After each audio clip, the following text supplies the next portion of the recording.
Welcome to the Real Estate Association weekly meeting sponsored by the Center of Real Estate at California State University, Fullerton.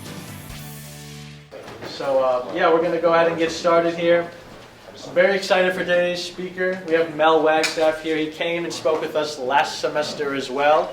He specializes in commercial land. He's been doing it for a long time. He's been crushing it for his entire career as well. So I'm very excited for you guys to connect with him. He's probably one of the best connections you can make in commercial real estate, commercial land. So without any further ado, Mel Wagstaff, everybody. Thank you.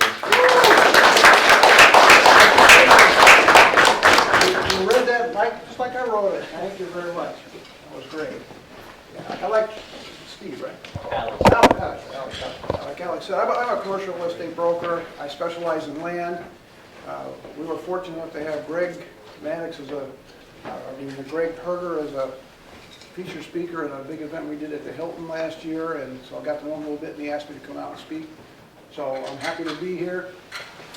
I know a lot of you are brand new in the business. I was brand new in the business one time myself. I specialize in real estate sales. How many of you are planning on getting into, how you doing? Bob Taylor's here, good. How many of you are planning on being real estate brokers? Okay, good, a lot of you. Well, that's what my talk's going to be on, mainly, though a lot of what I talk about, I'm sure you can use on in any phase of the business. But with that said, Greg asked me to come here and talk about where I'm at in the business now and how I got there. So that's what I'm going to do. I'm going to talk about where I'm at right now, and I'm going to talk about the long, winding road that I took to get where I'm at. And I'm going to go over 4 things that I think new people need to know, actually experienced people need to know as well. They forget a lot of times. So that's going to be my talk today. So with that, I'll start on the slides. Well, setting up, I just want to say how lucky you folks are. I would have given my left arm to have an opportunity like you have to do this. The only thing is, when I was 20 years old, I wouldn't have recognized the opportunity. Only in hindsight would I see what a great opportunity is. But you don't really know what a great head start you're going to get in real estate because of this program. I know you've been going to the ICSC conferences and doing a lot of things. Personally, I didn't learn about ICSC until I was in my 50s, and you're learning about it in your 20s. That's pretty amazing. So I'm really happy to be a little bit of a part of this, and maybe continue with it. And is this the slide you're trying to get to? Yeah.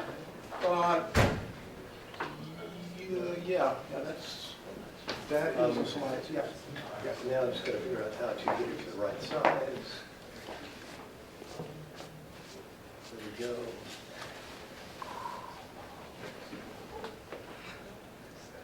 How many of you actually went to ICSC? Just a couple of you. A lot of too many. Okay, one.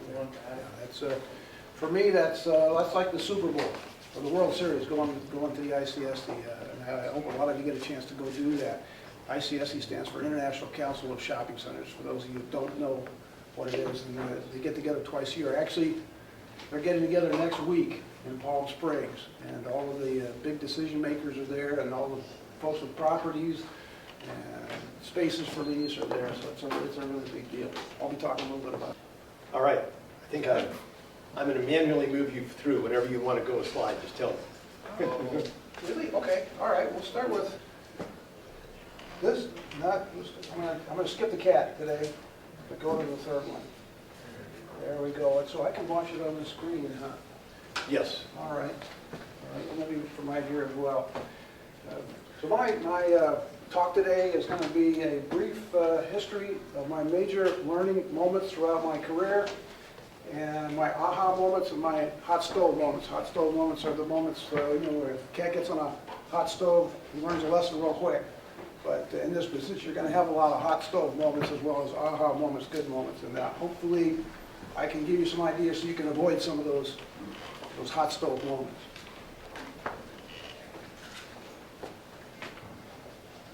All right, here's what we're going to talk about. Some lessons in my career. We're going to talk first about, this is what Greg asked me to do, talk about where I'm at in my career right now. I'll talk about that briefly. Then I'll talk about how I got to this point from where I started. And then I'll talk about 4 lessons that I think would be very valuable to all of you that are brand new in the business. They're actually good lessons that a lot of us have to relearn over and over, even if we are in the business. All right, a little bit about myself and where I'm at in my career right now. I'm involved in I'm having a great time right now in the business. As you can see, I'm a little bit older, and so now I'm having a lot of fun. I'm involved in 3 different things. I'm involved with the KW Commercial. I'm involved with, which is a brokerage. I'm involved with ICSE, which a lot of you folks know about, which is the International Council of Shopping Centers. I'm really involved with REA, Realty Investment Association of California. It's a nonprofit, all-volunteer trade group that I've been a member of since the 80s, and it's been one of the best things for my career.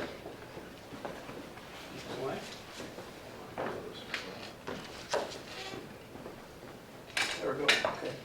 First of all, yeah, I'm a commercial land broker.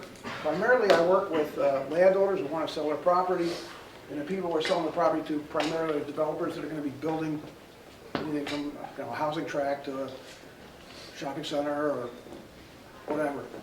That's primarily what I do. I've been doing that for decades.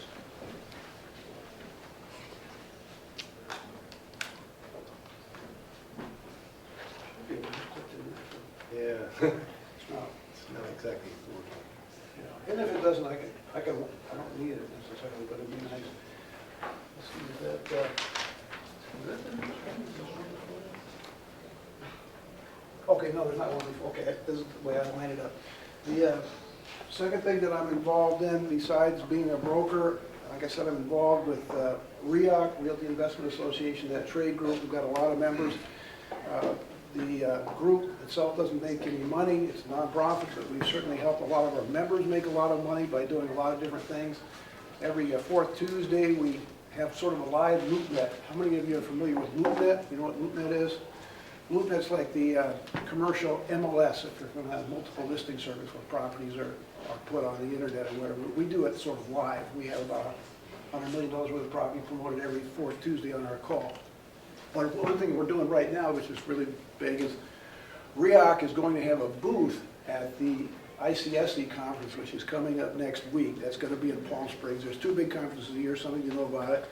One's in Vegas, which is huge, and then there's one in Palm Springs, which is the western United States. And they're both just as good as the other. The one in Vegas, you might run into somebody from Indiana or Moscow or something, but in Palm Springs, almost all the people there are from our area, so they're good. But our group has went ahead and gotten a booth there, which costs money, so that our members can work right out of the booth. And I'm responsible for setting that up. It's going to start on Sunday, and our members are bringing, we're originally going to bring about $250 million worth of property to the conference. We're bringing $400 million worth of property to the conference, and so that's a great benefit for our members. So I'm pretty excited. That's what we're doing right now for REAC.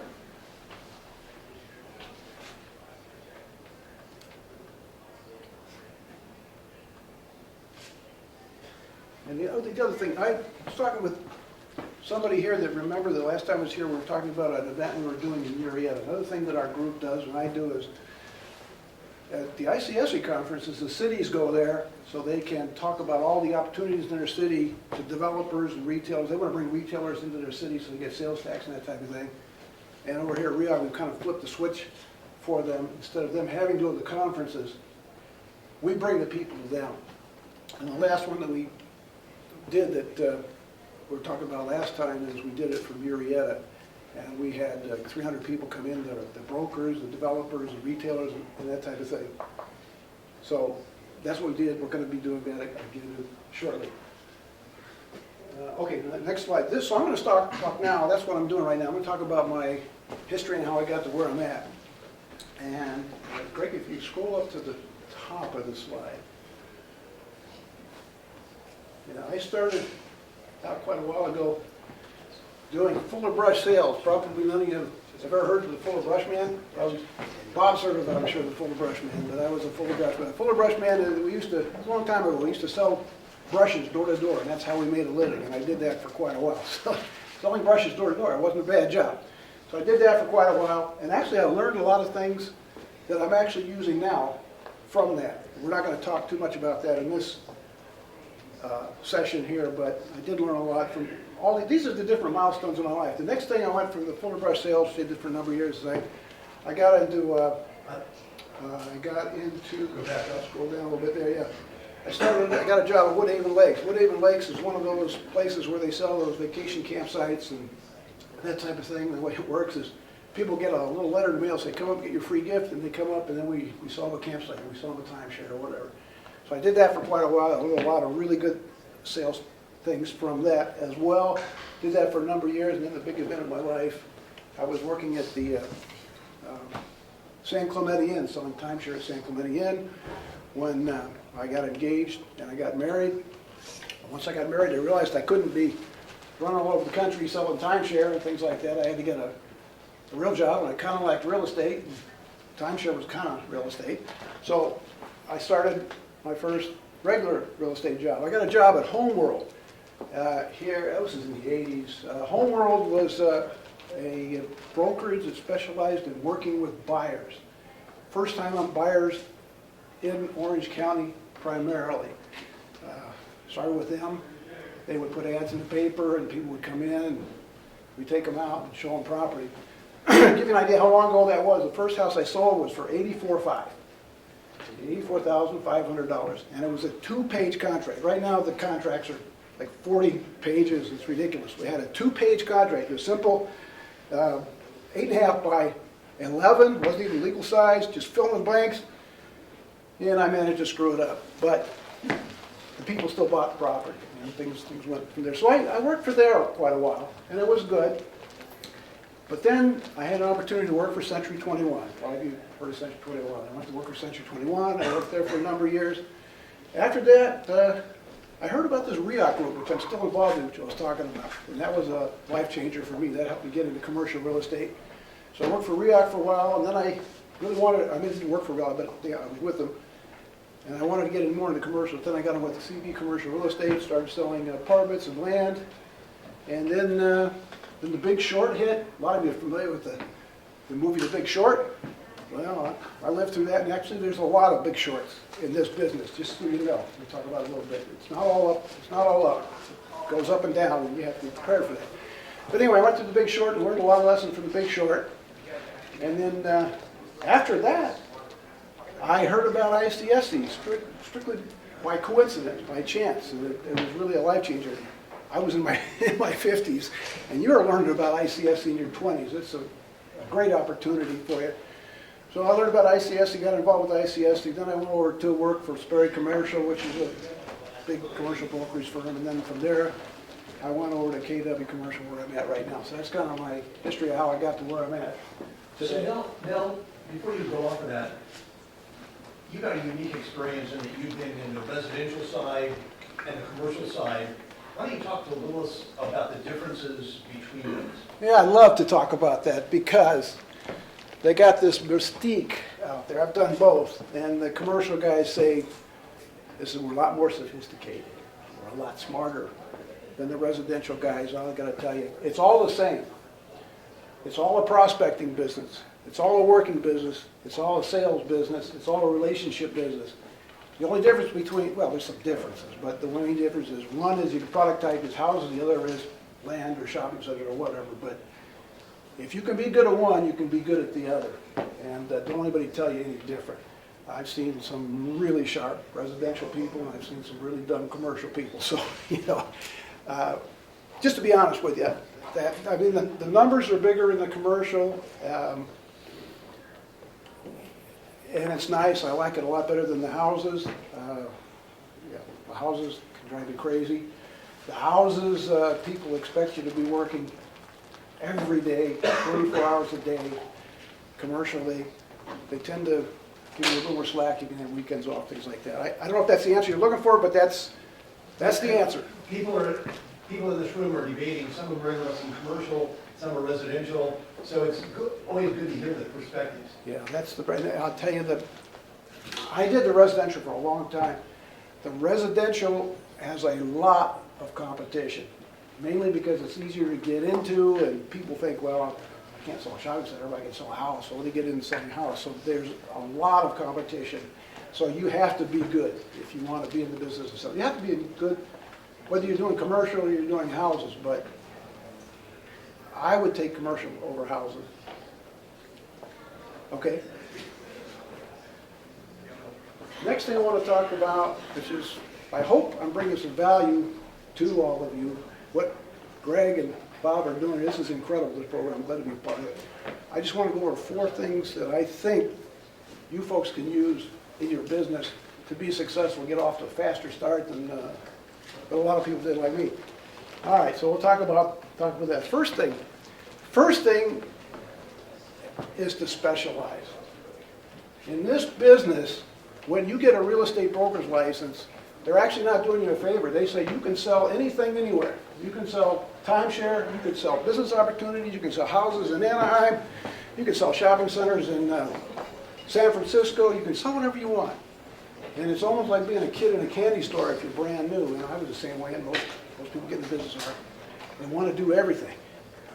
Try to do everything. You know, here's an opportunity to sell a house. Here's an opportunity to sell a shopping center. Here's an opportunity to do that. That's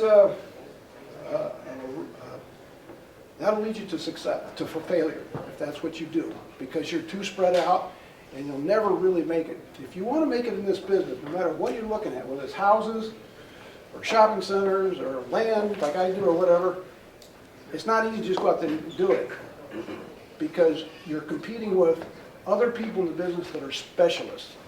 Every area has a specialist, and so you're going to have a tough time. So it's better to specialize. No. Question. Do you think that the advent of AI will make it easier to specialize in multiple things, or will it make it more competitive in each specialty? I don't really know the answer to that, to be honest with you. However, I will say I used AI to put together some of these slides, and when you see the baseball field, you see that they put the catcher in the outfield, and anyways, AI's got a little ways to go yet, but whether it'll help or not, I think the best answer somebody gave me is AI's not going to replace you, but it's going to replace you if you don't use AI. Let me put it that way. So you need to use AI. So I'm a kind of a dinosaur, still getting up to speed on it. Yeah, so you need to specialize. And I've got a visual here with the magnifying glass on a leaf. You want to start a fire in the forest. You know, the sun is out there shining everywhere, but there's no fire because it's all diffuse. But if you focus the light in one spot, you can create a fire. It's the same thing in this business. If you want to make it in this business, you got to focus in on something. Let's say you want to sell apartments. Pick an area like Anaheim and stay in Anaheim and stay right there. Do fourplexes or whatever until you get good, and then you can go elsewhere.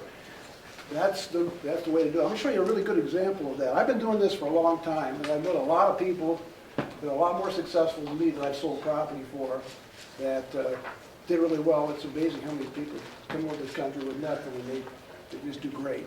But one of the common denominators is most of these people did specialize in something. I want to go over one example. This is an AI-generated image, but it'll do the purpose. One of the people I had a chance to work with early on was a fellow that was retired, but he'd been in the auto repair business. And he and his brother, when they were young, decided to get into business together, and the guy I worked with decided that he was going to just sell Volkswagens, and mostly just sell bugs. This is he did this back in the 60s. Well, you don't remember that, you don't know that area, but during that time, everybody had a Volkswagen Bug. That was what everybody drove, and he liked driving bugs, and so he wanted to do that. His brother said, they set up shop on Ventura Boulevard. His brother said, no, I'm gonna have a shop too, but why are you gonna work on those cheap cars? I want Porsches and Mercedes and whatever comes along. So they set up shop pretty near each other. And the fellow I was working for, all he did was work on VWs. At first he wasn't making as much money as his brother, who had a different shop and was working on all kinds of cars. But after a short period of time, my client got to the point where he knew Volkswagens inside and out. So his job was easier for him. When he came in and the Bug came in, we call it a Bug, VW Bug, but the Bug came in, he could take a look at it and know what it needed, and he could work on it, and he could do it in his sleep. His brother was doing okay too, but one day it's a Buick, and one day it's a Mercedes, and one day it's this, one day it's that. And it wasn't very long before, according to my client, that he had all the business he could get. He had all the Volkswagen business he could handle. And it wasn't very long before he was able to start raising his price because people came to him because he was a specialist.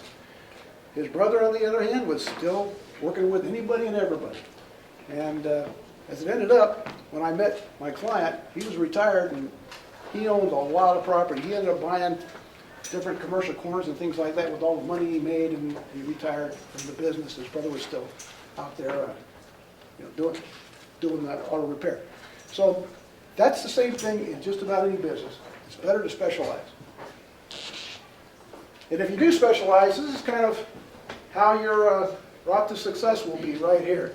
You start out down here, and as you start working, you get to know where you really know your business. Then after a while, it gets up a little bit higher, and everybody starts coming to you because they know you. And after that, it gets to the point where they're coming to you. You don't have to go for the business. And the same thing in commercial. Instead of you having to go out there and prospect, a lot of successful brokers, they've got plenty of people coming to them. However, if you jump around, you start out here, and you work here, and you say, well, gee, I like doing these apartments. And this is my experience. No, I think I want to do mobile home parks. And you start again, where you come back down here, but you're starting like this. And then you say, oh, I want to try something else. You come down here and start like this. It's better to specialize in one thing and stay in it. If you stay in any one thing long enough, you'll be good at it, no matter what it is. The next lesson that I want to talk about is going for listings. Listings are the name of the game. And I'll tell you about how I found out about this. I was working at Home World selling houses, and that was great. My wife and I were working together. We were a great team. And this is going back a long time ago. This is going back in the 80s. In the 80s, there was no internet. There was no cell phone. There was nothing like that. So here's how you get your inventory. Every other week, you'd get a big book, and it was like a telephone book like this, with all of the inventory of all the property for sale. And it came out on a Wednesday. And my wife and I were working for this company where we work with first-time home buyers, and we had buyers that wanted to buy or whatever. We would get that book the first thing in the morning, and then we would hit every house that day that was on the market under $100,000, which was actually quite a few at that time, in Anaheim, Garden Grove, and Santa Ana. We would go out there on Wednesday, we would look at every house. Wednesday evening, we'd start taking our buyers around to look at the properties. So we were right there, right on the spot. But here's what we found out. A lot of those houses were already sold, even though they'd just been put in this MLS book. And it came out every 2 weeks. It was a thick book, and then every other 2 weeks you got a little thin, I forget what they call it now, but just the new ones. And then every other month you get the big one.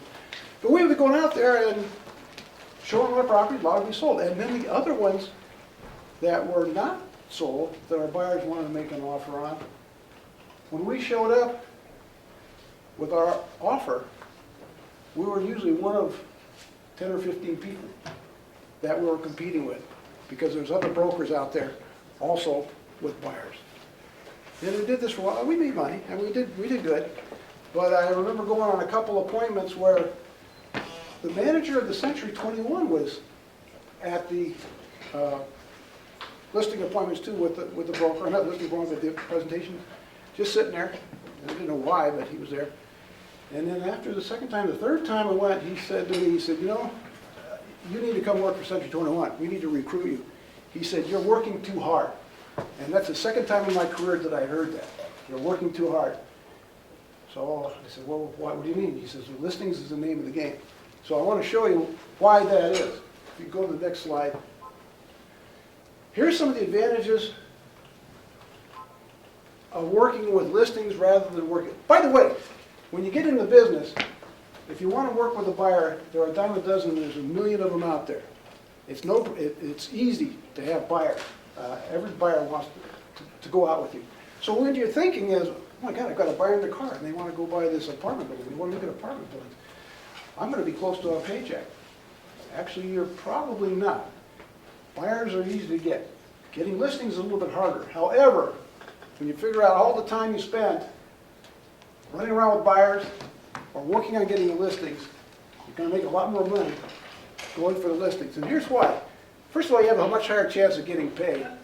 If you have the listing, you're going to get half of the commission right off the bat. Not only that, but get half the commission. Maybe if you go to the next slide real quick, and I can show this other one. This is really good.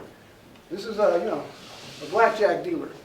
But listing agent, when they have offers coming in, they're kind of like the blackjack dealer. Blackjack dealer is going to get half the pot no matter what because he's got the listing. But not only that, these are all the agents. Just assume these are all the agents around here that have their offers, that are bringing their offers. This agent doesn't know what that agent's got, that agent doesn't know what that agent's got, but the blackjack dealer knows what everybody's got. It's almost unfair, but the guy with the listing has complete control. And so, not only does he have a chance, he's going to get half the commission, but he's got a real big chance of getting the entire commission. If you go back to the other slide, so that's one of the advantages. The other, this is a big advantage. You have a much better chance of repeat business as well. When you build up a relationship with a seller, today's seller is tomorrow's buyer.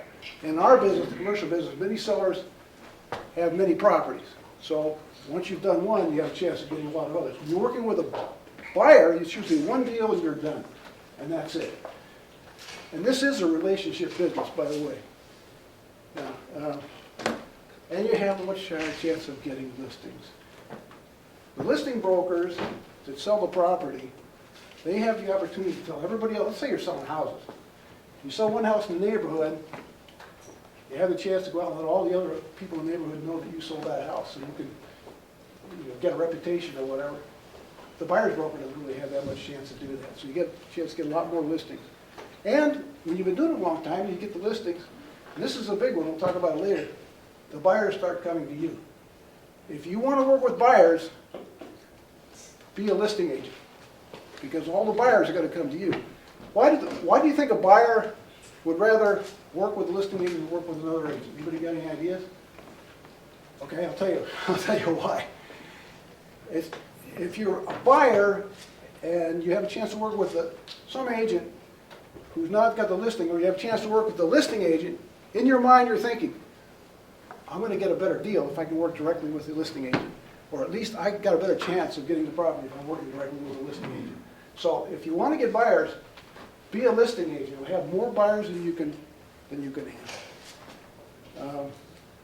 And you could, if you're specializing like I do, you can build up a big database of AAA buyers to work with over time.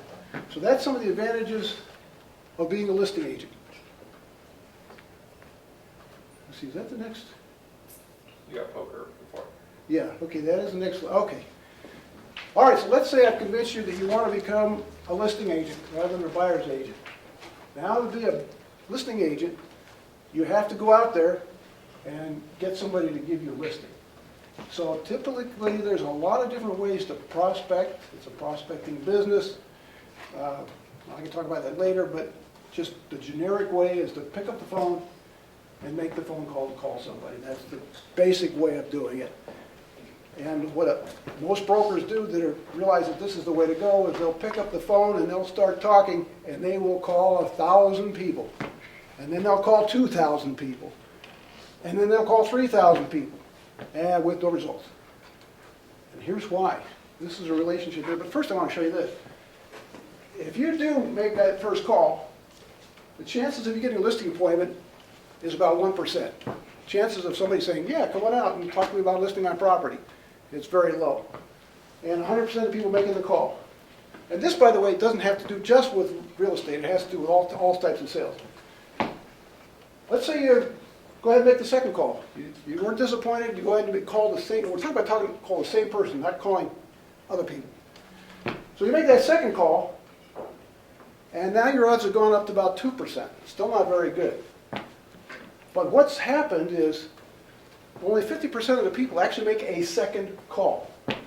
So you've already eliminated half of your competition right off the bat.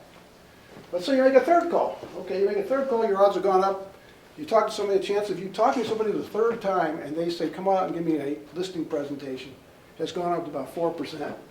But now another half of the people have dropped out. But even though these people dropped out, there's new people getting back in the business. But I'm just talking about the ones that were there before. And then the fifth time, your odds get up to 10%. Now, the original people you were starting to work with in the business, this business has a high attrition rate. 95% of people have given up already. But then when you get to sixth, and when you get to seventh time, then your odds start really going up. So the point is, rather than making 1,000 calls to one per people, you're better off taking 1,000 calls and call 100 people 10 times. Your odds are going to be an awful lot better in your business. It's going to be easier business. If we go to the next slide. So here's a kind of why it works that way. People aren't going to do business with you till they know you, they like you, and then they trust you. And so if you're picking up the phone and you're calling somebody one time on the phone out of the blue you never met, do they know you? Do they like you? Do they trust you? No. It takes time to build that up. This is the repetition. This is one of the things you learn when you're older, that sometimes you need a little bit more patience. You know, when you're young, and I was young, a long time ago, but when you're young, you want everything right now. But some things do take longer. It's kind of odd, because when you're young, that's when you should have patience. But anyway, this is a long-term business, and so it takes patience, persistence, repetition, and I say repetition by 8. That's something to remember if you're working with. You've got to talk to these. You probably won't get any business until you talk to people 8 times. But keep that in mind. So if you're talking to them and nothing's happening, just remember, you're getting there. You're getting there. You're getting there. Okay. It's kind of like, this is that AI-generated baseball field. We got the catcher out there and the third baseman over here. Anyway, but this will do for what I want to talk about. So if you're going to get business, if we say this is home plate where you've got the listing, third base is where they finally told you, yeah, I like you enough. You come on out and talk to me about my property. But first you got to get the first base, you get the second base, you get the third base. The first base is when you're making a couple calls. So do you think the best thing when you're going to first base is say, hey, I'd like to come out and give you a listing presentation, talk to you about listing your house? Do you think that'll work? Probably not. Your goal on your first few calls is to start to build rapport with these people. Don't try to sell them necessarily. Just say, hey, I'm in the business. You know, I specialize in your neighborhood or whatever, or your apartment complex, and just want to let you know I'm in the business. And they'll probably want to get off the phone with you, because when you get off the phone, there's 8 other people that are calling them for the same thing. But you want to start at least getting them to know who you are. So once you've called them, maybe a couple months later you call again. And by the way, when you do talk to them, if you get a chance to talk to them, ask them questions. The best salespeople are people who ask a lot of questions. The less you say, the more business you're going to get. But you want to start building rapport. So when you're talking to them, say, okay, yeah, I know you don't want anything right now. And you say, well, can I ask you how long you had the building? Or, you know, what are you doing today or whatever? See if you get some information. So the second time you call them, when you talk to them, you regurgitate back to them what they told you the time before. Now you've already made a much better impression than all the other people that are calling them up. You say, yeah, I remember, you don't remember, but last time I called you, you were getting ready to go to the Angels game 2 months ago. I saw the Angels won, by the way. That's great. They go, yeah, you remember that? Well, yeah, I remember that. Well, you don't remember that, but you have notes of that. What you're trying to do is build rapport with these people. They got to get to know you, they got to get to like you, and they got to get to trust you before they get into business. So then you go from first base, second base, you make a couple more calls, and the interesting thing between second base and third base is when they start talking. And you want to make a note of that. They say, well, okay, this is Dave. Dave, you've been calling me for the last 6 months, every couple of months. Yeah, I kind of remember you. That's nice. And yeah, you know, we thought about it. We might be doing something in a little bit. Our son's graduating. We might have to sell one of these buildings or whatever. We make notes of all that. Once they start talking, then you're halfway there.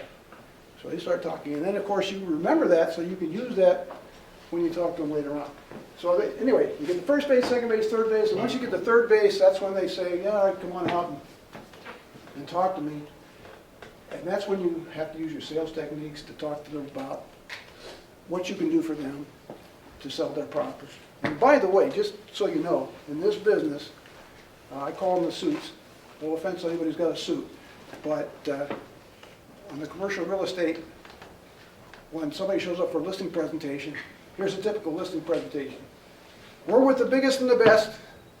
We've sold the most, and we got the internet connections, and we got everything, and we're the most sophisticated.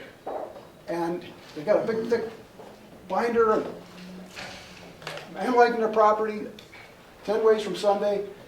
And if it's the first time you've seen that, you say, wow, I need to go with this person. This person is really good. But most people end up having 2 or 3 brokers come out before they select them. So they get a second broker come out, and they're dressed in their suits, and they're all really nice, and they got the same thick book, and they're saying the exact same thing. And after 2 or 3 times, the people are saying, geez, they kind of now all sound the same. So the husband with the wife, the husband will say, I don't know, which one do you like? Like, that's the key. If they like you, you've got a high chance of getting the business. If they like you, they'll overlook a lot of things. If they don't like you, they'll find a reason not to work with you. So you want to just be real, just be yourself, just do your thing. I mean, you have to be competent, obviously. That's why it pays to specialize. If you're specializing, then you know their market. You know your apartment complex or your land or whatever, and you know it backward and forward. If you show up and you know it backward and forward, because you know all the comps, you know what's going on, you've seen the property, you don't have to have that thick book. It doesn't hurt. But if you know what you're talking about and you're likable, you got a good shot at it. So that takes care of that.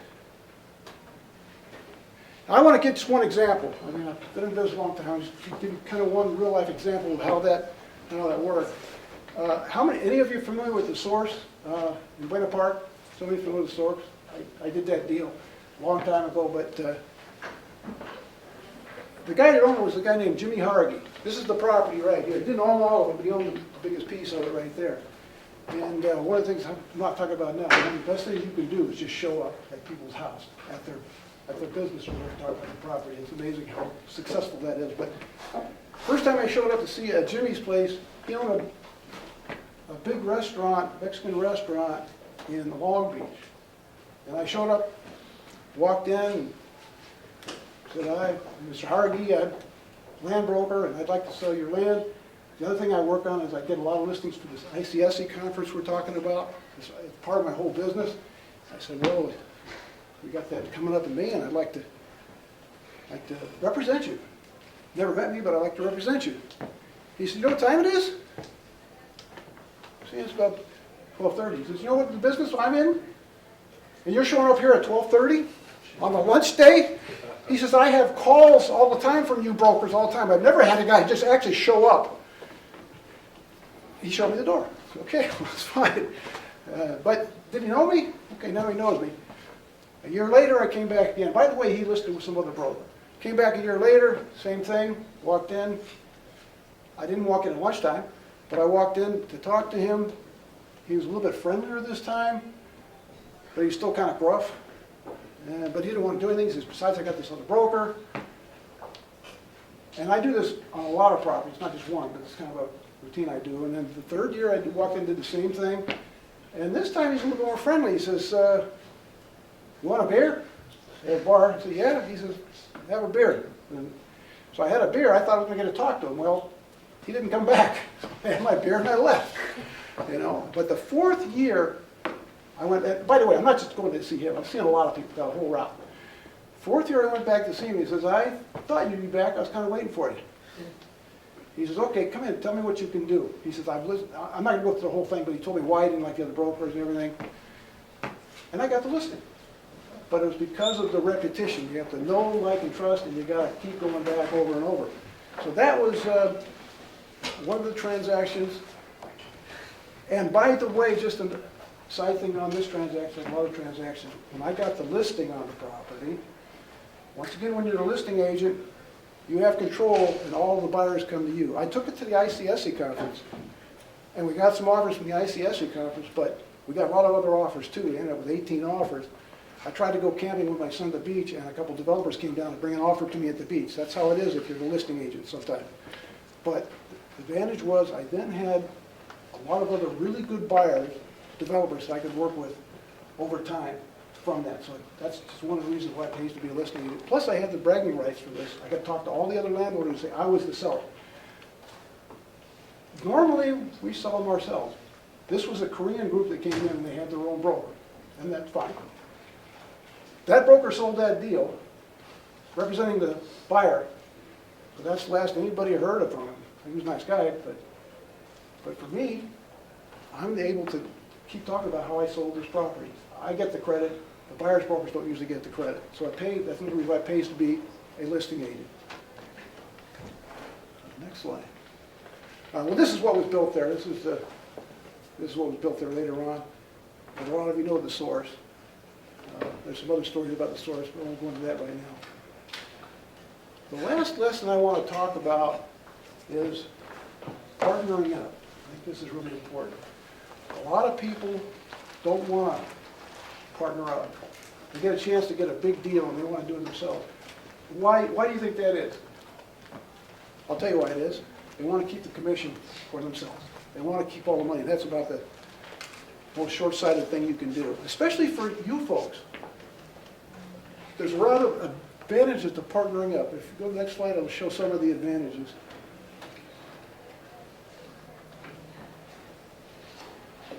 There we go.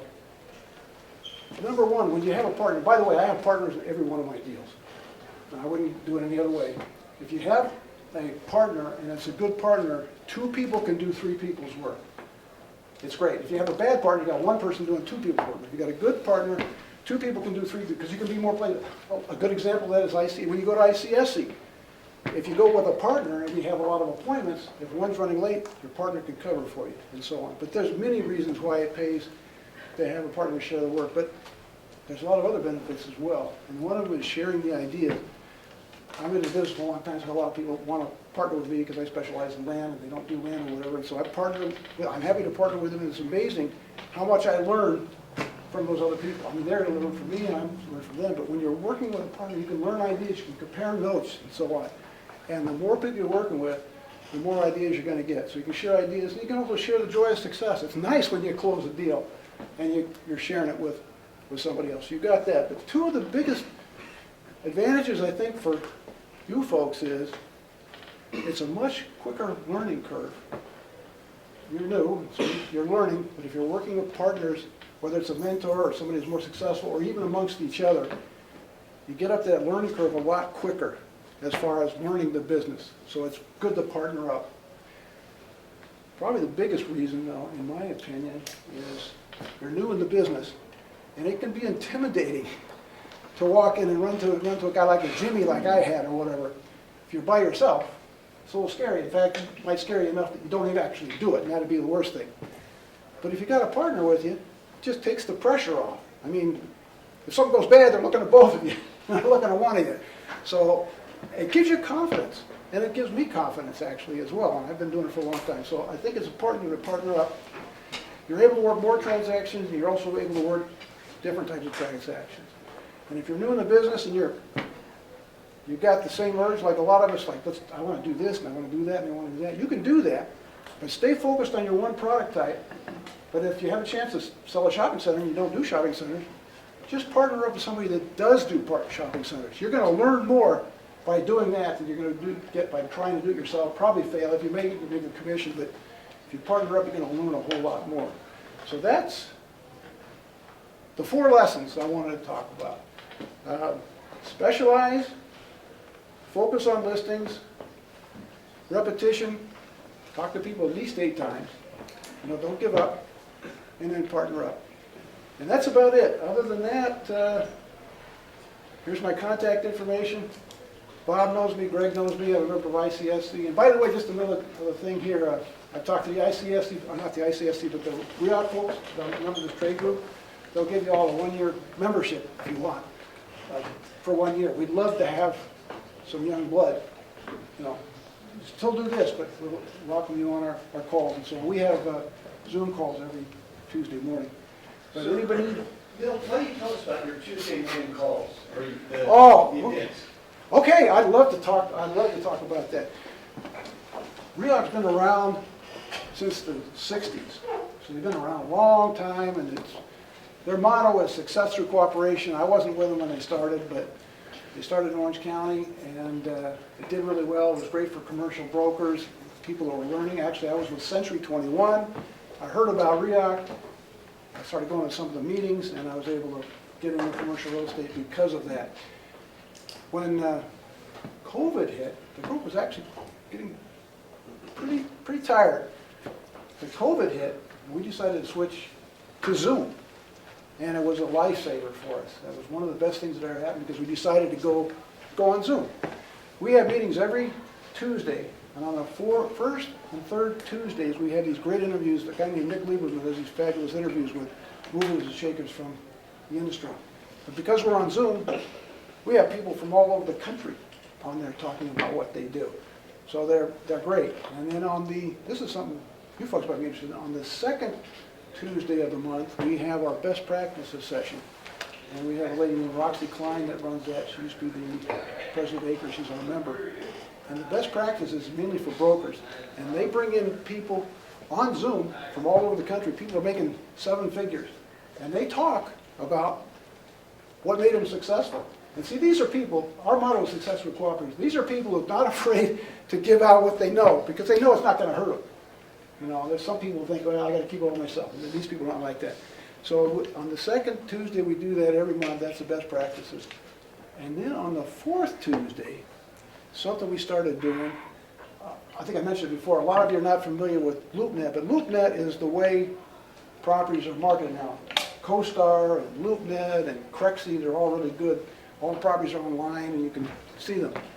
We started a live version of that where the brokers would come on and talk about their properties. Well, we put a 1-page slide up on the screen. They only get a minute to talk, but they can talk about their property while everybody watches it. And we usually have $100 million worth of property. We just did it last week. Last week we had a lot more because we were taking all those properties to the ICSC conference, which is next week. But we have about $100 million worth of property on our call or more. And we get a lot of sales from that. Anybody who's a member can get a copy of all the slides. So if you are dumb enough to be a buyer's broker, you've got plenty of good property that you can show. But it's a great listening tool. Just real quick, go ahead. And let me tell you, I've been on a couple of these calls where they go through all these properties. And one, it's going to give you a whole different perspective of commercial real estate. It's going to give you a variety of different properties. You're going to hear some interesting pitches, things you never, ever thought about. If you only spend a couple hours a month and go to that fourth Tuesday call and just watch it, just get on Zoom and your learning curve will go up dramatically. And for those of you that are in my real estate class, if you want to figure out, oh, what kind of a property should I buy, and you're doing your, group project, you will learn a ton of information from it. Exactly. Yeah, we have everything from shopping centers to mobile home parks to land, you name it. So you'll hear about all different types of products. Another advantage that you will have from that is people that are on this call are the kind of people that are share also. And if you're saying, oh, I think I'm going to do apartments, and you see some broker on there that's talking apartments, that might be somebody you might want to talk to because they'll probably work with you. If they're on our call, that's usually the kind of people they are. But yeah, our group is a nonprofit group. We don't make any money. We just have enough to cover costs, but we have generated a lot of business for a lot of people. I joined in the 80s, and it was the best thing that ever happened to me. So yeah, but anyway, that's my contact information. Thanks for giving me the opportunity. I really enjoyed it, so thanks. Thank you so much.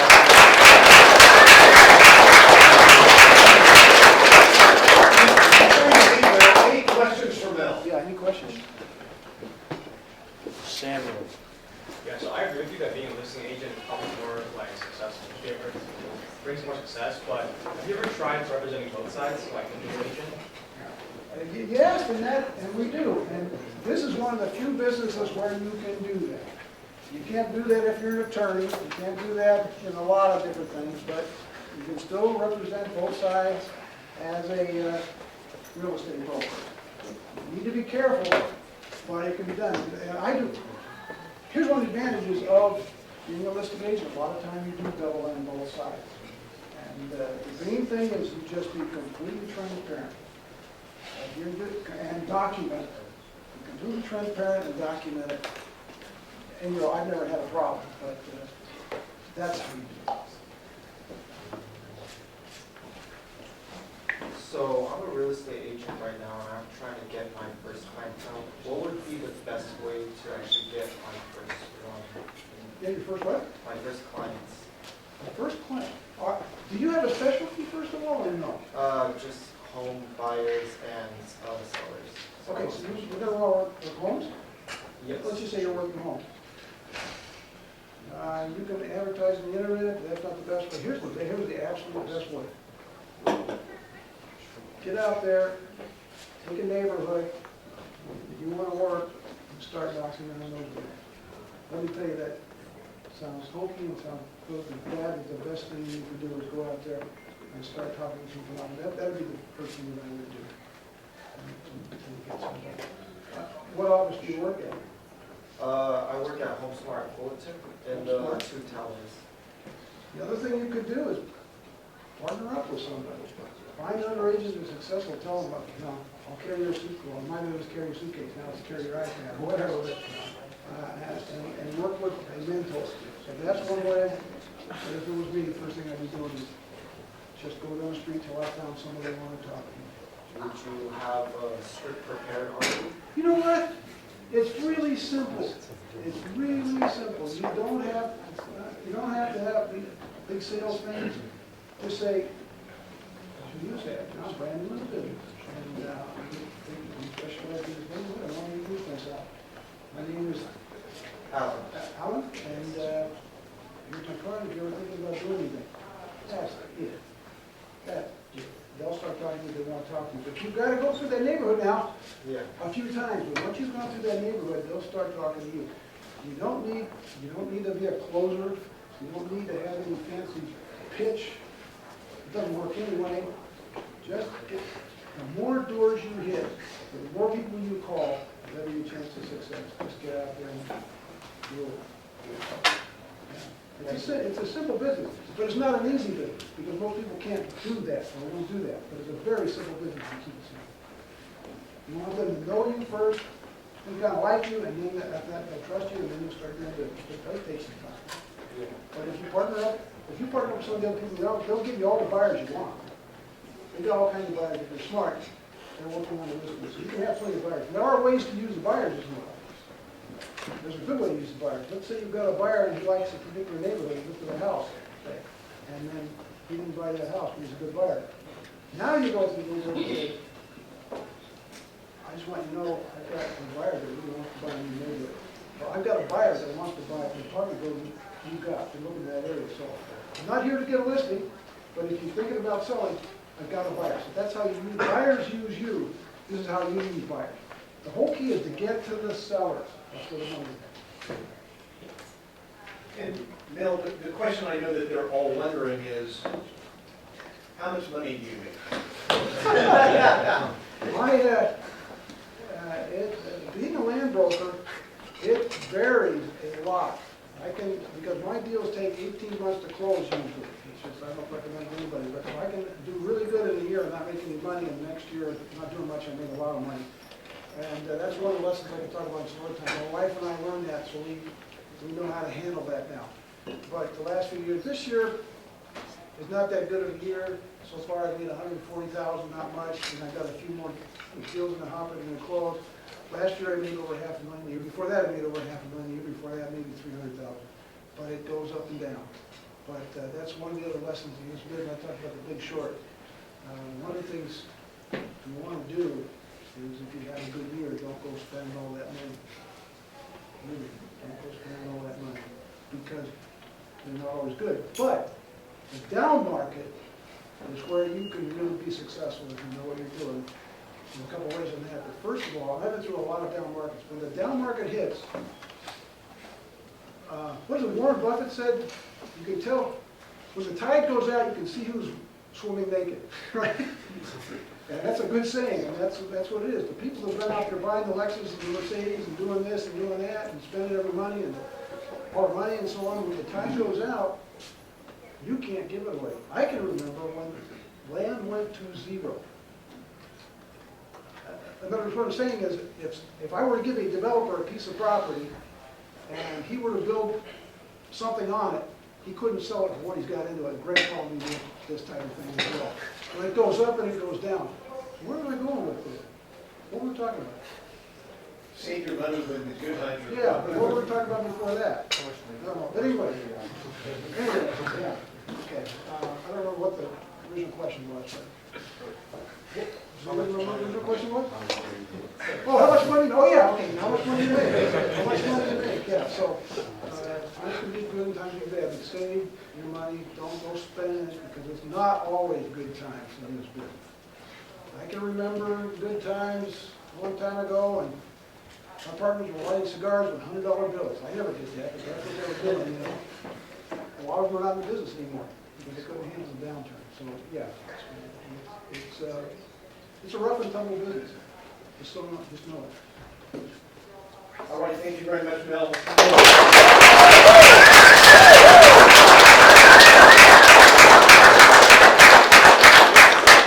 Connect with him right now. It's honestly, before we head out, this is the address for the BOMA event, but connect with Mel, talk to him if you have any questions personally. When you go to BOMA, what should they be doing? You should be jumping right into that too. You should look for, like how Mel said, partner up with someone.